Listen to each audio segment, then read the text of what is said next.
कृष्ण हरे हरे हरे राम राम राम राम हरे हरे गोविंद बोलो हरि गोपाल। आज हम श्रीमद् भागवतम के चौथे स्कंद का पेज 79 पढ़ने जा रहे हैं। शिव गणों के हाथों परास्त और घायल होकर ब्राह्मणों तथा देवताओं ने ब्रह्मा जी की शरण ली। पितामह को प्रणाम करके उन्होंने उन्हें सारा हाल कह सुनाया।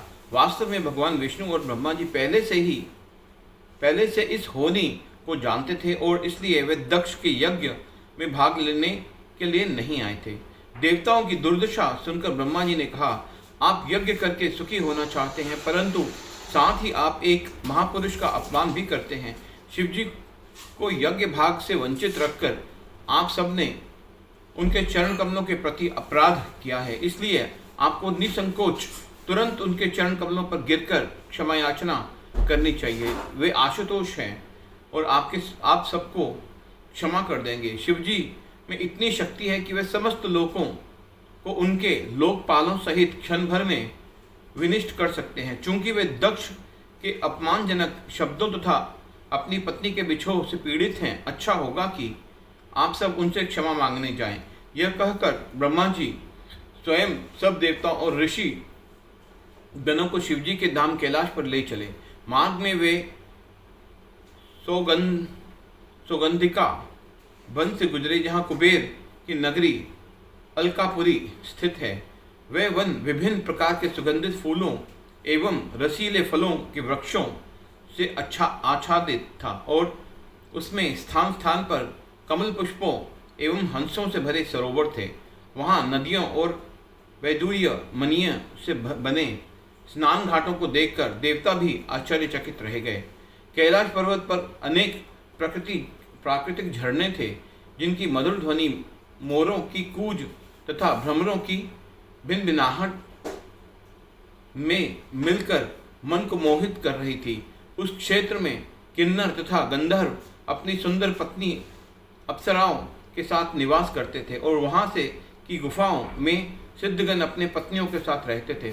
पूरा वन मंदार, पारिजात, तमाल, ताल, अर्जुन, आम, कदम्ब, चंपक, मालती, मल्लिका, माधवी और बकुल जैसे उत्कृष्ट वृक्षों से भरा था और इनके फल फूलों का स्पर्श करके बहने वाली वायु इन देव सुंदरियों के मनों में काम वासना उद्दीप्त करती थी।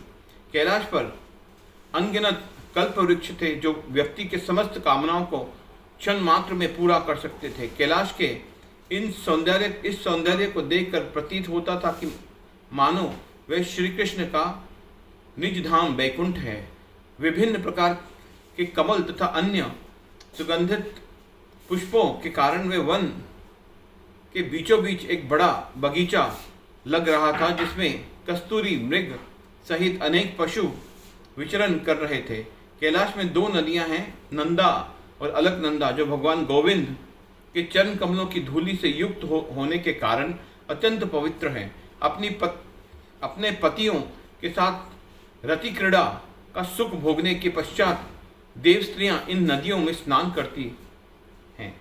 उनके स्नान करने के पश्चात नदियों का पानी उनके शरीर पर लगी केसर के कारण पीला तथा सुगंधित हो जाता है। उस पानी की मिठास इतनी बढ़ जाती है कि अपनी पत्नियों के साथ वहां आए हाथी प्यास न लगने पर भी उसे पीते हैं। तब देवताओं को अलकनंदा नामक एक छोटी झील दिखाई दी। सती यहाँ स्नान किया करती थी और तब वे एक विशाल वट वृक्ष के सम्मुख पहुंचे, जिसकी ऊंचाई 100 योजन 800 मील थी। इस वृक्ष की घनी छाया तले सदैव शीतल वायु बहती थी और चूंकि उस पर एक भी पक्षी का घोंसला नहीं था, वहां का वातावरण अत्यंत शांत तथा स्थिर था। उस समय देवताओं की दृष्टि वृक्ष के नीचे बैठे शिवजी पर पड़ी। उनके गंभीर एवं शांत स्वभाव को देखकर प्रतीत होता था मानो उन्होंने अपना क्रोध त्याग दिया है। हरे कृष्णा कृष्णा कृष्णा हरे हरे।